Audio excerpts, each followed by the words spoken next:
Magandang araw mga kaibigan. Nako mga kaibigan, mainit itong pag-uusapan natin. Sa wakas, malalaman na ang kinakatakutan ni Sara Duterte. DDS senators pahiya at dismayado, gustong agawin ang liderato para sa amo. At Robin Padilla, wala talagang delikadesa. Grabe mga kaibigan, hindi lang nag-aabogado para sa Diskaya at China. Protektor at senator din ni Sara Duterte. Itong mga di umano'y traidor sa Senado. Kaya gustong agawin ang liderato dahil hindi sila kampante. Baka matuluyang i-convict ang kanilang amo. Imbis kasi na usisain ang ebidensya at bilyong-bilyong nagasta, abay mas abala sila sa pag-absuelto sa kaalyado at sa kanilang one and only Sara.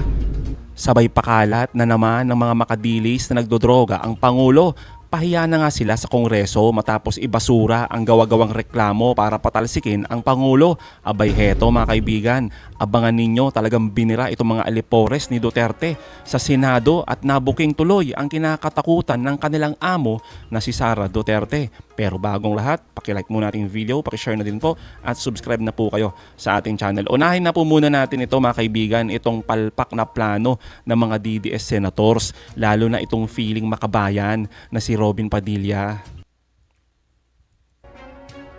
Hindi pa rin tapos ang isyu ng umano'y tangkang kudeta sa liderato ng Senado. Sa social media, pinangalanan na ni Senate President Pro Tempore Ping Lacson ang unang lumutang na posibleng sanang unang babaeng Senate President ng bansa. Tinuligsan ni Lacson ang anyay malisyoso at malupit na kasinungalingang pag-uugnay kay Senator Loren Legarda sa tangkang kudeta. Paliwanag ni Lacson, matapos umanong alukin si Legarda ng Senate Presidency, ikinakalat niya ngayon ng mga nasa likod ng tangkang kudeta na si Legarda ang nagbolontaryo na tumulong sa pagkuha ng suporta para sa minorya. Pero ayaw na itong patulan pa ni Legarda. Sabi ni Senate President Tito Soto, totoong inalok ng minorya si Senator Loren at siya na raw mismo ang nagsumbong sa kanya. Ay sinabi niya hindi siya interesado. Ang buong majority namin very solid. As a matter of fact, mga dalawa sa mga hindi namin kasama dati, papasama ko eh. Sabi naman ni Senator Robin Padilla, susuportahan niya ang anumang leadership revamp basta't ang mailuklok na Senate President ay pro Sara Duterte. Halimbawa, magkakaroon ako ng pagnanais na magpalit ng leadership. Sa usapin na halimbawa, impeachment. Sana? Pro-bayan. But supportive of VP Sara. Of course. Yun yung gusto niya maging SB. Just to be clear. Wala na tayong plastikan. Pero dahil missing in action pa rin si Senador Bato at kapos sa bilang ang minorya, mananatiling pangarap sa ngayon ang pagpapalit ng liderato sa Senado. Palpak ang plano mga kaibigan, no? Ambisyon na agawin ng Senado. Kitang-kita mga kaibigan, gustong proteksyonan ang kanilang kaalyado at amo. Paano kasi mga kaibigan? Isa na yung rason dito, yung tropa ni Marcoleta. Abay nangangamoy mga kaibigan. Na irekomendang sampahan ng kaso sa ombudsman. Itong si Cheese, Jinggoy at Joel. Kaso binawi po yung pirma ni Senator Subiri, JV at Win Gatchalian dahil draft pa lang daw yung nasabing report. Hindi pa daw final mga kaibigan yung report sa Blue Ribbon Committee na inirekomendang sampahan ng kaso yung tropa ni Marcoleta. Pero ganun pa man mga kaibigan, baka ganun din yung bagsak nito. Ang punto natin kasi dito yung rason bakit pilit nilang gustong agawin ang liderato sa Senado. Proteksyonan ang kaalyado at syempre yung kanilang amo. Tapos ang matindi dito mga kaibigan, itong si Robin Padilla, talagang walang delikadesa. Puro bunganga, makabayan daw, pero laging nakaprotect kay Sara. Kaya naman, ni-real talk malala mga kaibigan ni Attorney Claire Castro at mamaya si Sentry talagang binira itong mga DDS Chinators. Na di umano'y talagang, yung pagiging protector nila ay sobra mga kaibigan sagad. Pero unahin muna natin ito kay Robin Padilla. Masyado siya nadadala sa pagiging DDS niya. Na in a way nakakaapekto sa kanyang pag-iisip, nakakaapekto sa kanyang pagdidesisyon. Ang gusto niya mangyari hindi para sa bayan. Para kay VP Sara. True, totoo naman. So 'di ba? Ano sarili? Although sabihin natin impeachment is a political tool, but still ang impeachment kasi mga akli, nilagay yan ng konstitusyon to protect the people Correct. from abusive officials na impeachable officers. abusive in a sense na commit siya ng mga impeachable offenses. Pero, di ba? Kitang-kita nyo eh. Oh, pagdating sa impeachment, wala siyang ibang dahilan. Basta protect Sara. Protect Sara lang. Di ba? Dito pa, meron pa siyang words dito mga clear. Ayaw niya na impeachment.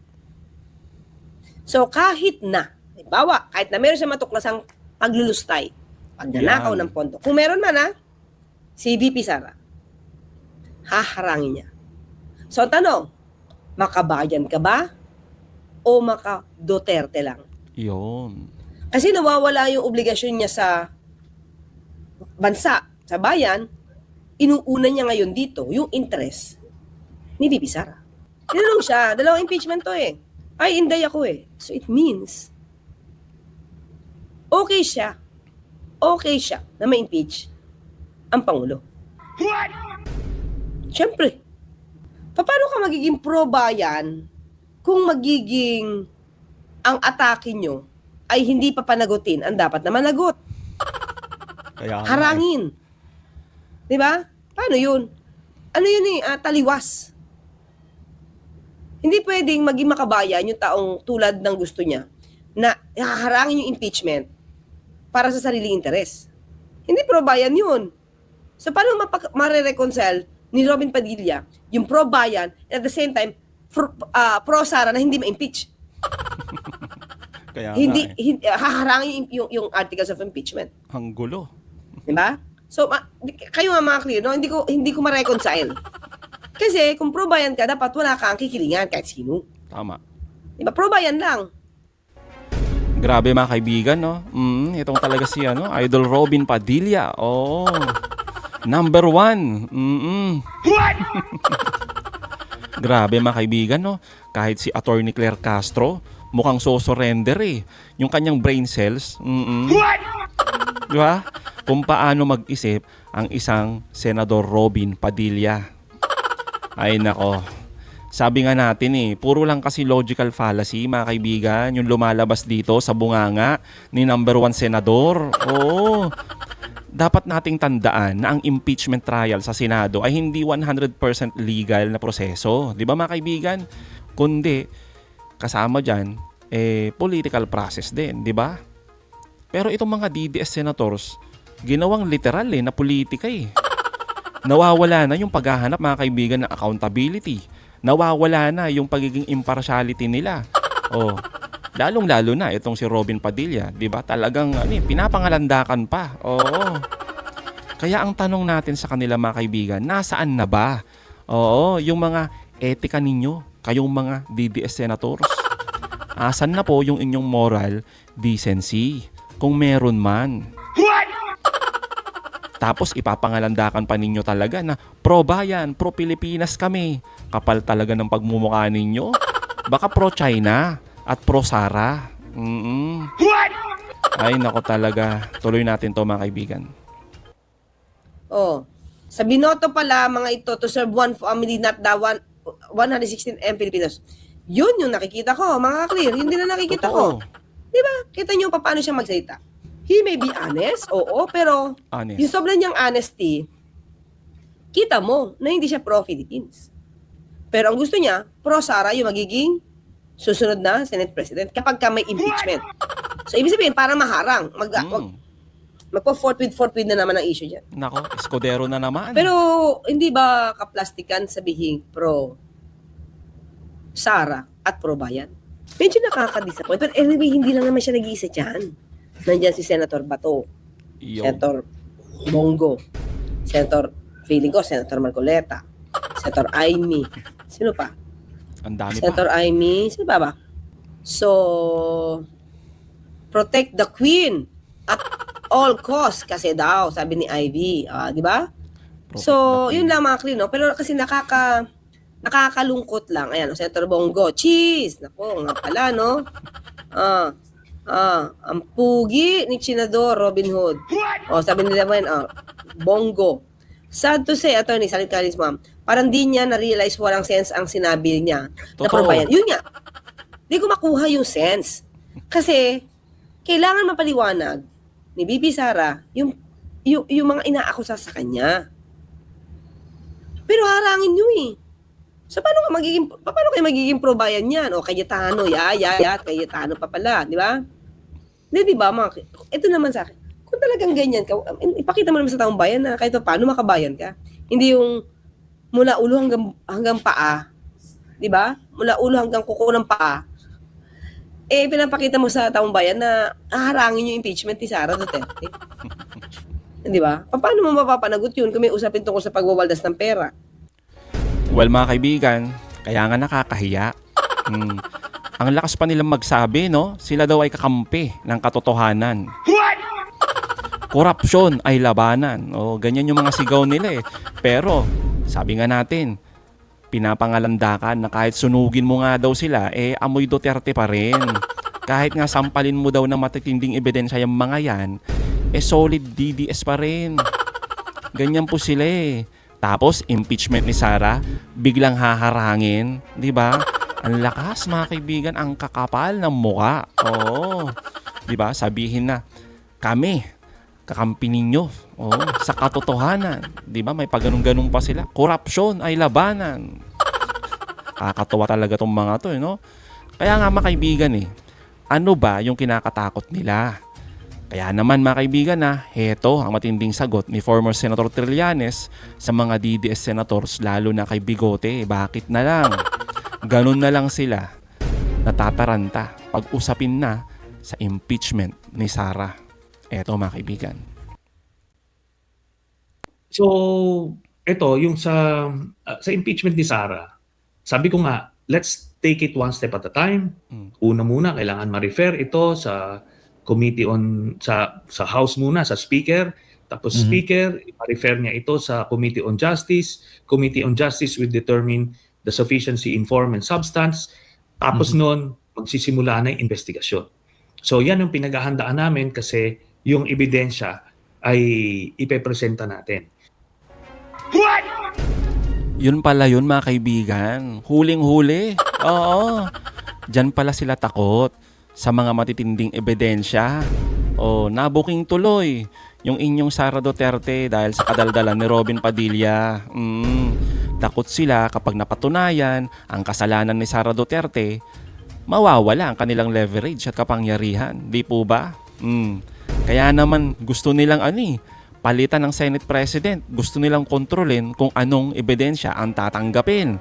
Pero kahit na ganun, abay makikita pa din natin yung mga ebidensya na noong nakaraang impeachment, pinagdamot yan, itinago, inilibing ni Escudero.